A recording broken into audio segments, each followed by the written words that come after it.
Hi, this is Mark at learnhowtogarden.com, and in today's episode of the 10-Minute Gardener we're going to talk about the most ubiquitous of our autumn flowering free fruits. Excuse me, that is called a photon sneeze. It's when those of us who the sun suddenly comes out and we sneeze. It's called a photon sneeze, so my geeky little son tells me. Anyway, back to today's episode of the 10-Minute Gardener. We're talking about the most sort of ubiquitous of the autumn sort of fruits that are free, and that's sloes.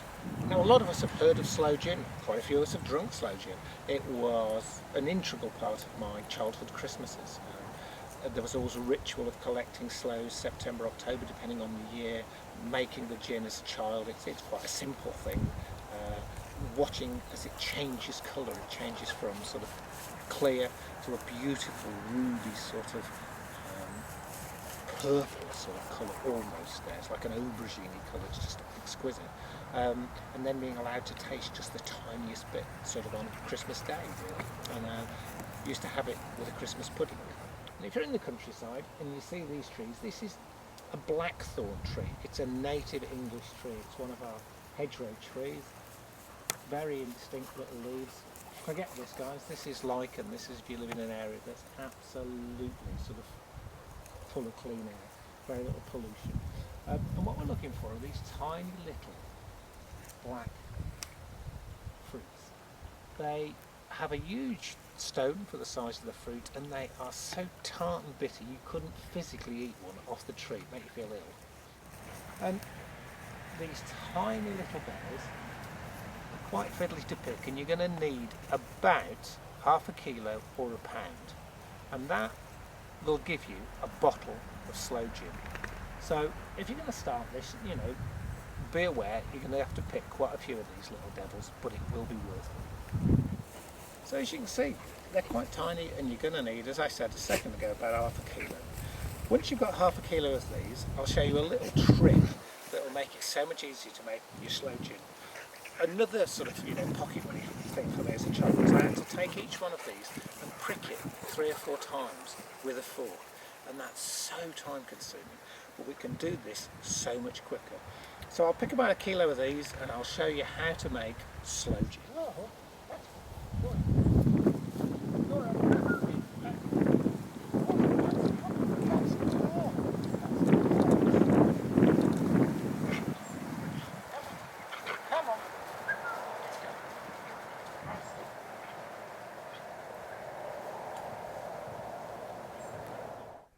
We've brought the sloes back to the conservatory, which is where I'm going to show you how to make Sloe Gin.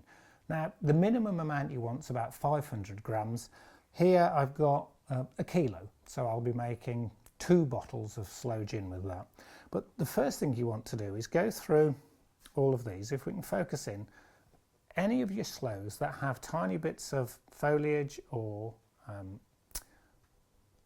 tiny bits of twig on, take it off. The more of that you can get off, the better, because you will get a slight taste from it. Not a lot, but the more of it off, the better.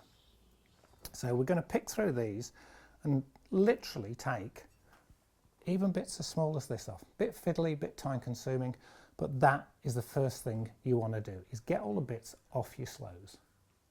I've picked through the sloes. This is a kilo of sloes, and these are sort of all the bits and bobs, the leaves that have come off. So you can see there's quite a bit in there that you don't want going into your Sloe Gin.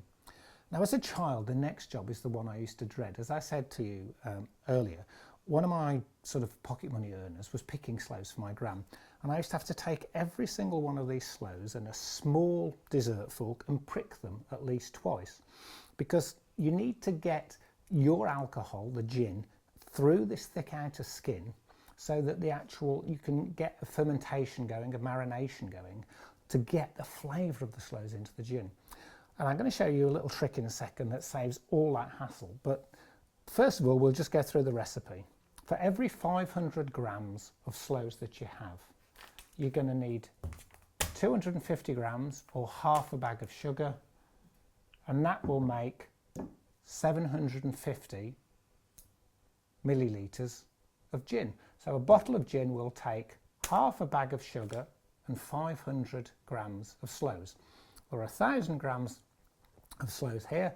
So we're going to need a bag of sugar, and that will make 2 bottles of gin. It's really simple.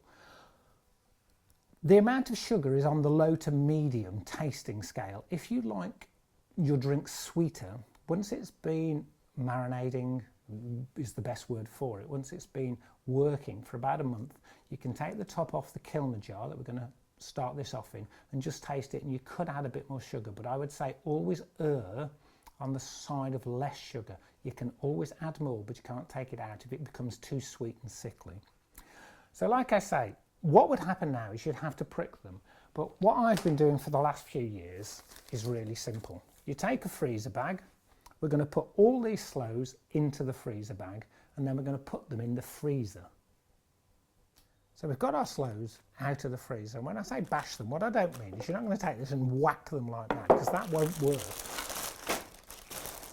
You take a few Sloes at a time and literally just press down on them, and what happens is they start to sort of split, so you see this amazing green interior coming out, and then they're all going to get popped into this kilner jar. But before you pop any of them into the kilner jar, what you want to do is put your sugar in first. So that's your 250 mils of sugar into the kilner jar, and now we just start to add our squished Sloes, and we'll do this until they're all done. There you go, nice and flat, squished Sloe. So that's taken me about 2 minutes to squish all of those Sloes and pop them in here, and then all it remains to do is take your 700 ml of gin and pour it in. Once you've actually added all of your gin, what you've got to remember now is for the next 3 months, at least once a day, you're going to invert this, which means that when you come down to make your coffee in the morning or your tea, you literally are going to take this and you're going to tip it upside down. Although these kilner jars have lids that have seals, I've never found them to be 100%. So before I do that, I'll take a tiny piece of cling film, pop it on here, and then seal it. It's going to take you about 15 minutes now, literally turning it upside down to get all the sugar to dissolve into the gin. And although the centre of those Sloes is like a lime green, within 24 hours it's going to start to take on a slightly purpley tinge. That's totally normal. That's the actual skins of the Sloes starting to colour the actual liquor, and that's the colour you're going to end up with, a really beautiful sort of purpley aubergine colour. So don't panic, you know, it's not going to be green like, it's a pistachio green, the centre of the Sloes, but that's not the colour you're going to get. So all we're going to do now is put literally a piece of cling film, start to invert it, pop it on the side and leave it for 12 weeks. After 12 weeks we're going to decant it back into the bottles. So really important, don't throw these bottles away, don't recycle them, because after 12 weeks you're going to take it out and you're going to be left with a pulp, which you could either put in your compost heap. Some people turn it into a jelly. I've never really done a lot with my Sloes. With damson vodka, I tend to use the damsons. They're slightly sort of sweeter. Sloes are really quite tart. And with my raspberry brandy, I use the raspberries. But, you know, not with the Sloes. But trust me, it's worth it for the liqueur you are going to get. You can't buy anything that tastes quite like it. The only way to get this is to make it. And it is worth the tiny bit of effort it takes.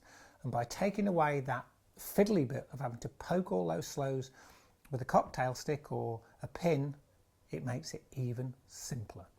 So that's Mark at Learn How to Garden saying, enjoy making your Sloe Gin. I certainly know you'll enjoy drinking it. Until next time, enjoy foraging.